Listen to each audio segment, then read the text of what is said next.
seconds, the earth shook with a violent jolt. It seemed like the end of the world. It is at least the end of a way of life. A massive earthquake shatters much of Kobe, Japan, and the lives of the people who live here.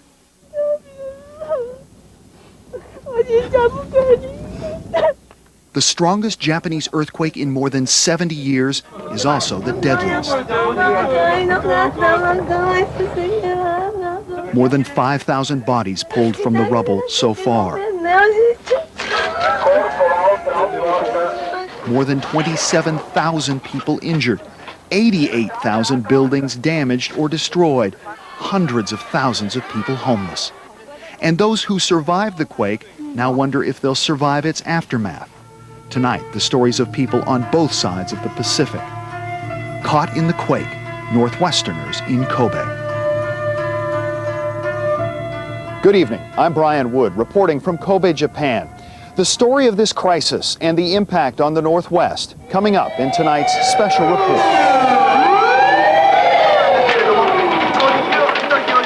We'll take you to the moment of the quake through the lives of Northwesterners living here. I didn't know what it was. At first I thought it was a bad dream. A nightmare some Seattleites almost didn't survive. Everything was shaking constantly, and we weren't really sure if it was going to, if it was going to collapse or blow up or what. A quake that rattled personal ties between Washington and Japan, ripped apart business links between our regions, and sent a shockwave across the Pacific, revealing our own vulnerabilities. But even in this pain came hope in the birth here of a Seattle baby. He's waving to everybody. Our little earthquake boy. Born in the devastation that is Kobe, Japan.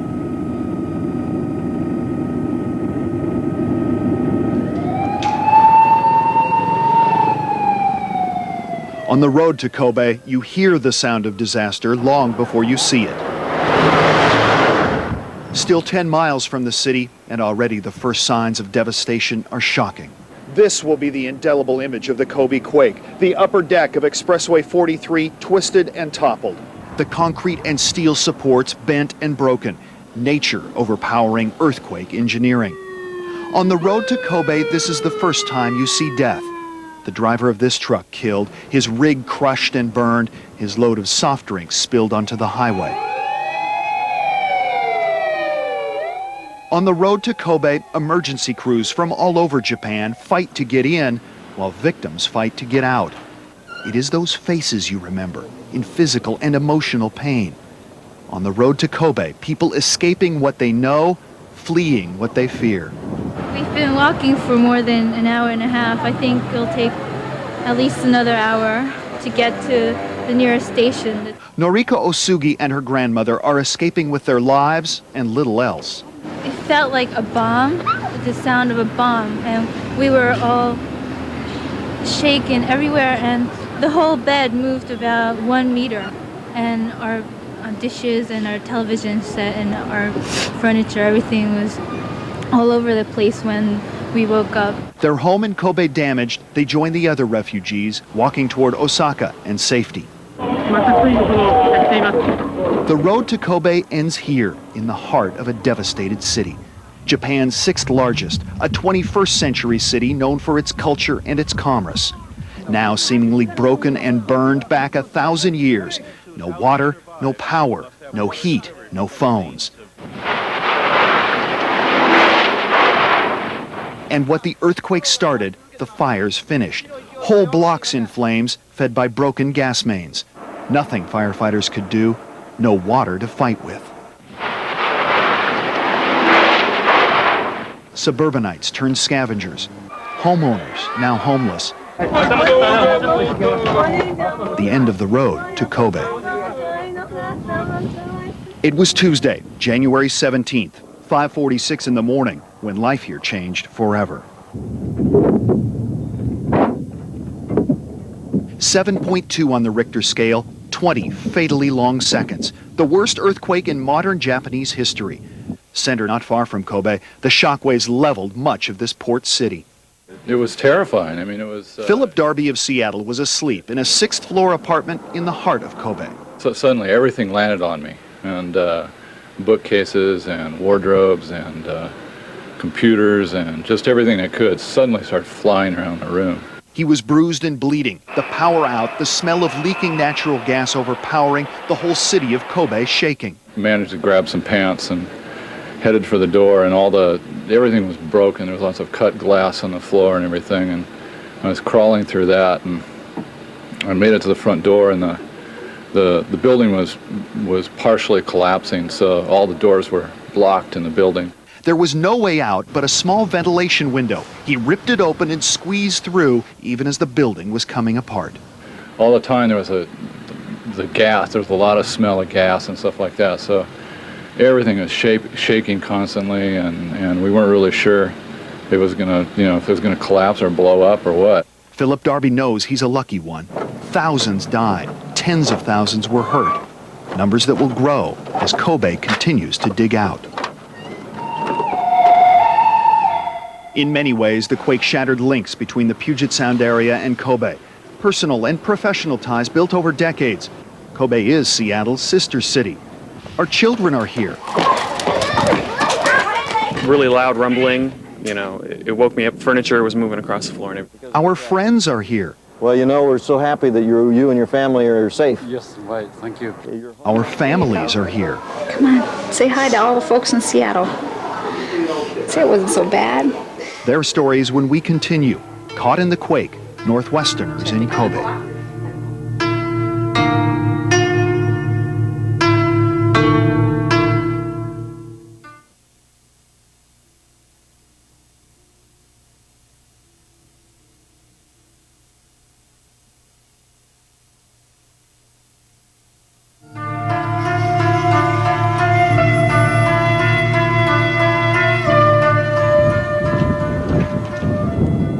In the hills, just a few miles north of Kobe, is a bit of Washington State. This is Edmonds Community College Japan campus. 300 students, mostly local Japanese, but 4 are from Washington State. Everything was falling out. Dishes were falling all over the floor. A really loud rumbling. It woke me up. Furniture was moving across the floor and everything like that. Fortunately, at the school dormitory where the students live, there is little evidence of the quake. No damage to speak of, but trauma to spare among the Washington students.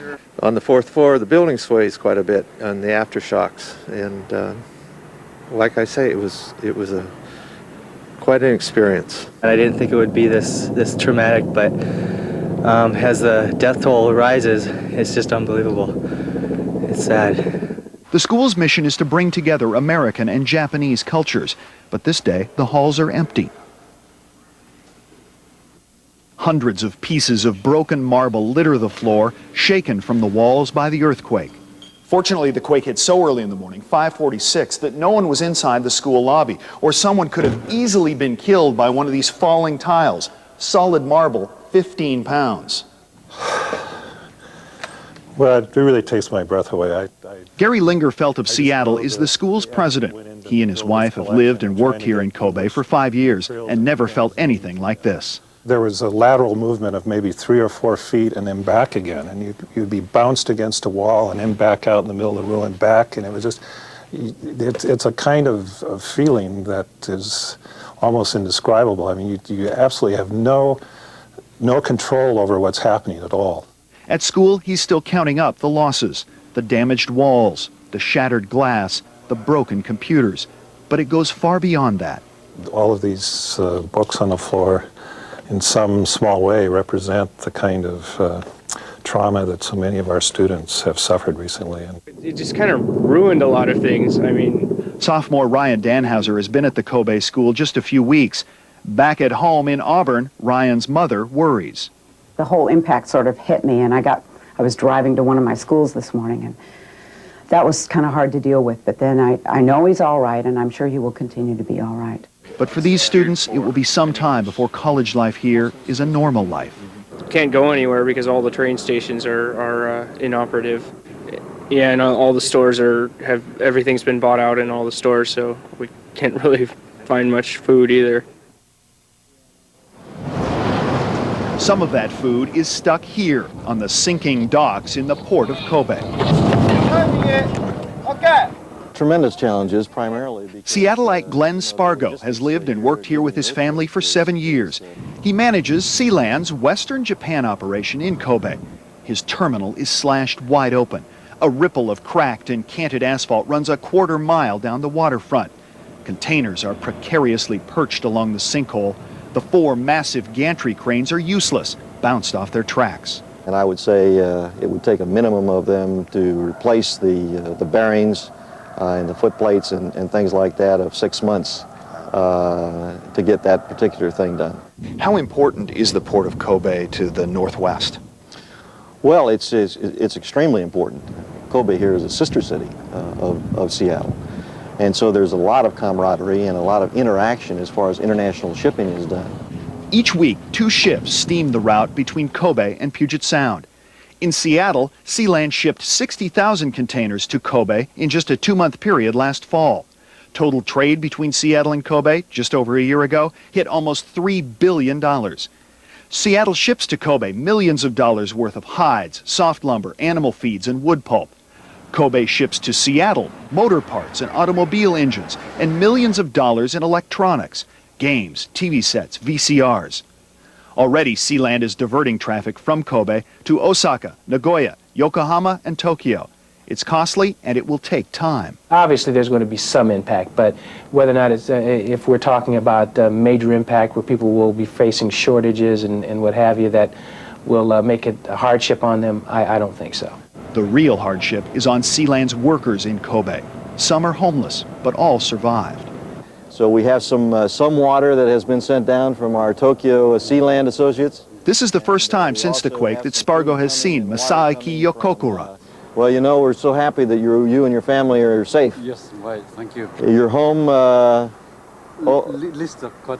listing quite a bit your house, huh? And getting these workers' lives back to normal will bring business back to normal for Sealand and so many other Northwest companies with ties to Kobe, including Boeing. At this Kobe plant, 1,000 employees work for Shinmeiwa Industries, making wing parts for Boeing's new 777 jet. The Japanese Ministry of Trade and Industry says the company suffered substantial damage. Boeing won't yet say what impact this might have on its 777 production. The earthquake here in Kobe destroyed more than buildings and took more than lives. In some ways, it shattered the Japanese' own confidence in their technology. We'll see that through the eyes of a Japanese man whose home was destroyed, and we'll see through the eyes of Seattle children a lost innocence. It was scary. It was so scary I cried. I didn't want anybody to die.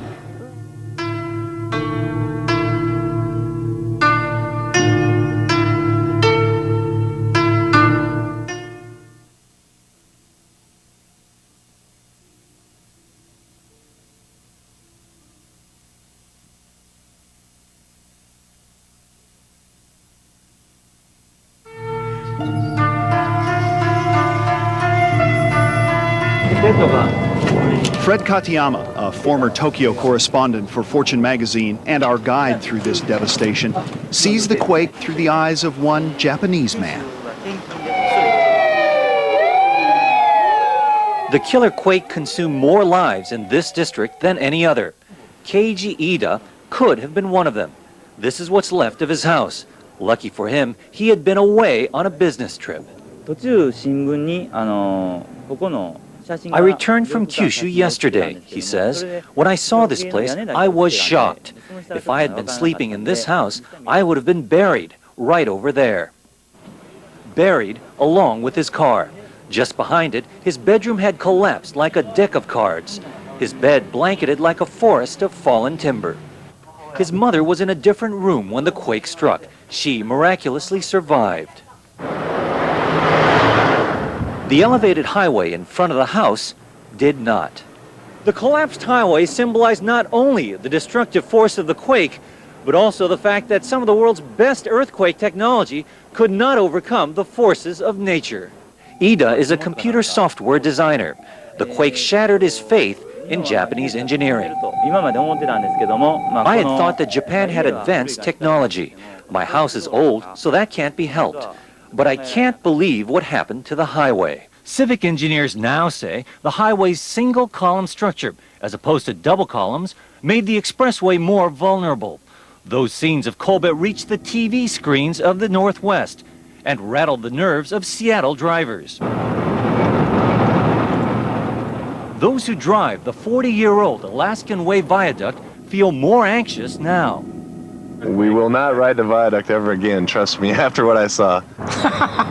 Well, it's always a little tricky after an earthquake. Retrofitting the vulnerable roadway could cost $250 million.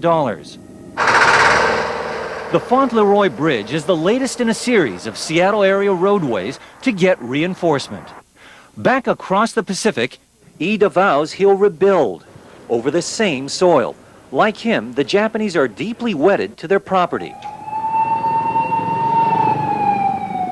As another quake victim told me, I'll live on my land till I die. It is a land in which Americans are but visitors, even those Northwesterners who call it home.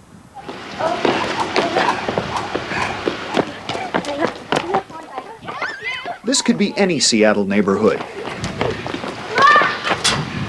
But we're in the hills above Kobe, and Caitlin and Corinne Gilman and their friends feel especially far from home. The house was rattling, and I didn't know what it was. At first I thought it was a bad dream. Then my mom came crawling in and brought me downstairs, and she said, you know, kids, this is an earthquake. Like, I thought the giants were walking outside, and like they were going to break the house down. I was worried about my special doll. You're what? Worried about my special doll. Did she do okay? Yeah. Did you do okay? Yeah. No, I didn't like it. It was scary. It was so scary I cried. I didn't want anybody to die. The girls live in the Yamanomachi Rio apartments. A number of Northwest families live here and work at a nearby college. Tadaima!